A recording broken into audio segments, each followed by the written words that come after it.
Happy Friday, everybody, and welcome to Steelers Live. Let's take a look at the Steelers status report as they get ready to head to Denver to face the Broncos at Mile High Stadium. Out for the second week in a row, Marcus Gilbert and Stephon Tuitt. Of course, it would be the fifth game, sixth overall that Gilbert has missed so far this season, second for Stephon Tuitt. And then listed as questionable backup right tackle Matt Feiler, who has been 5-0 when starting in place of Gilbert. Joining me now is Bob Labriola to talk all things status report and Broncos. And Labs, I know you like to live in your fears, but it is questionable for Matt Feiler, not doubtful. So do you feel a little bit better that we might see him, or do you think that Chuks Okafor will be making his first start in the NFL? I think we're going to see be seeing some of Chuks one way or the other if Matt Feiler is able to go. I just think that, he has a pectoral injury.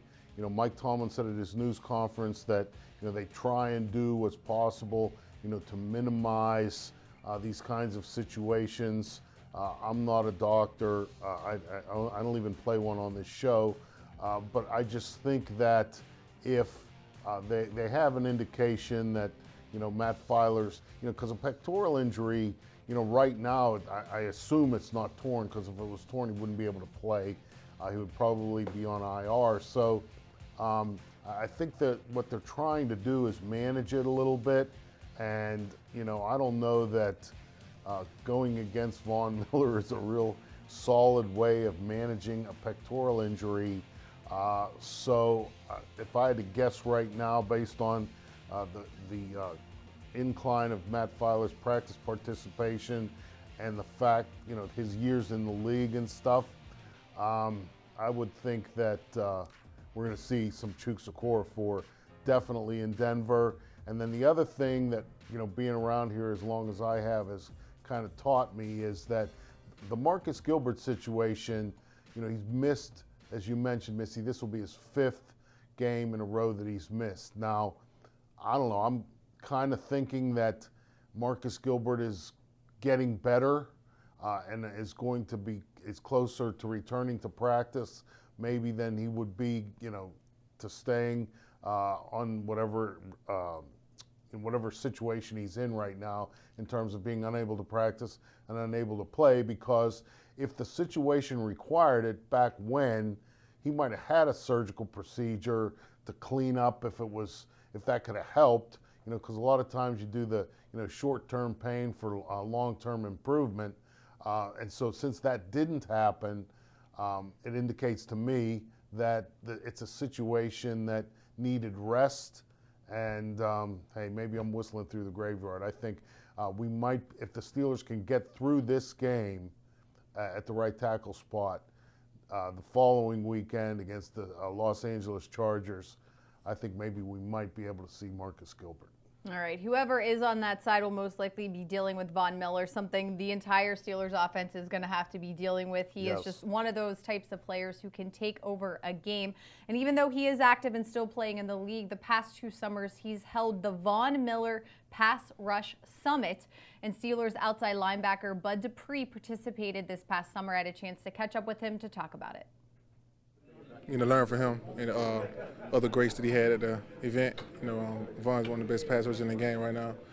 So you always want to get knowledge from guys like that, and also just the greats that he had around him. In the atmosphere, there's always knowledge to be learned about the artist pass rushing. So what did you personally take away from it? I took away a lot of stuff, a lot of snap count stuff, a lot of hand usage at the top of the rush from Von.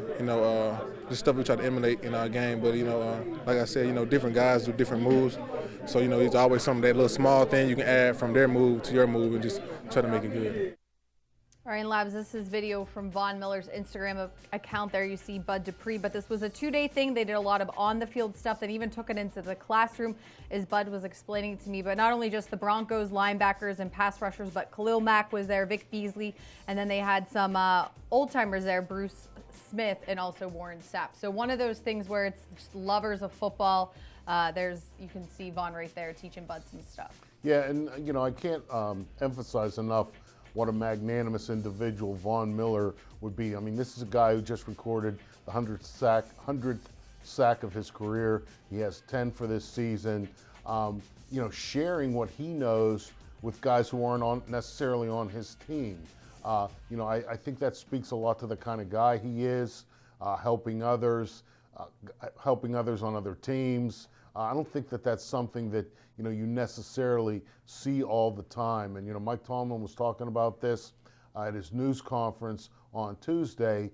Being the coach of the Pro Bowl, Von Miller, of course, was there with a lot of other stars from the AFC. And Mike Tomlin related a story.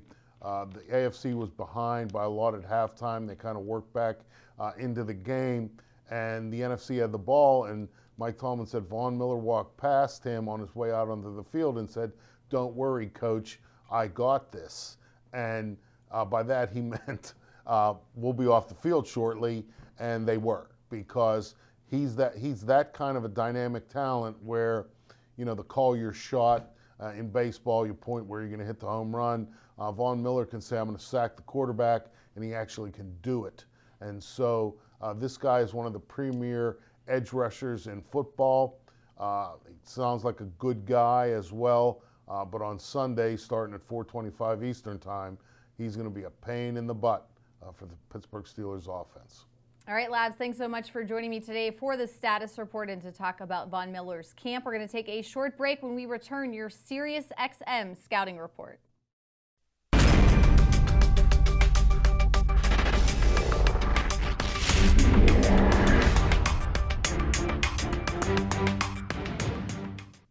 Welcome back, everyone. Tunch is still dealing with a turkey hangover, so Mike Prisuta is here with our Sirius XM scouting report. Hey, Mike.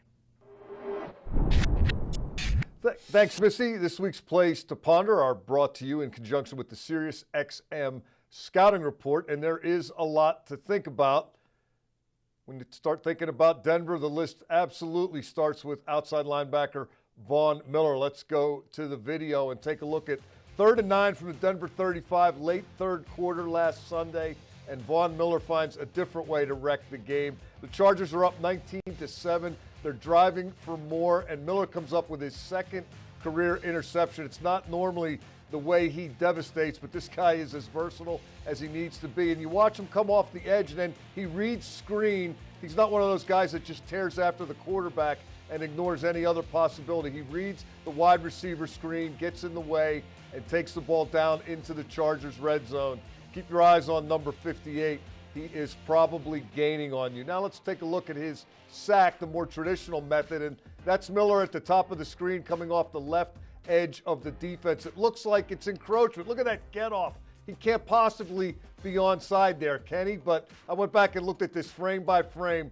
That was a legal play. That's how quick Von Miller is. Quarterbacks, beware. Finally, let's take a look at a pretty simple play. 3rd and 16 from the Denver 35. You see the tackle, Joe Barksdale flinch, and Von Miller wants to make sure everybody else saw it. You see that tackle move, you jump into the neutral zone, you point at the guy, you get 5 cheap yards. Von Miller can beat you any way he needs to beat you. Now let's take a look at one of the surprises for the Broncos this year. This is running back Philip Lindsay, an undrafted free agent out of Colorado. He's listed at 5'8" and 190 pounds. Both of those listings might be generous, but you see he's not afraid to run it up in between the tackles, and then once he reads the blocks and gets to the second level, he's got the speed to make a juke, and then it's see you later. This guy is really fast. Usually little guys take a beating in the NFL, but Lindsay has 670 rushing yards, 5 rushing TDs, and a 5.5 average per carry.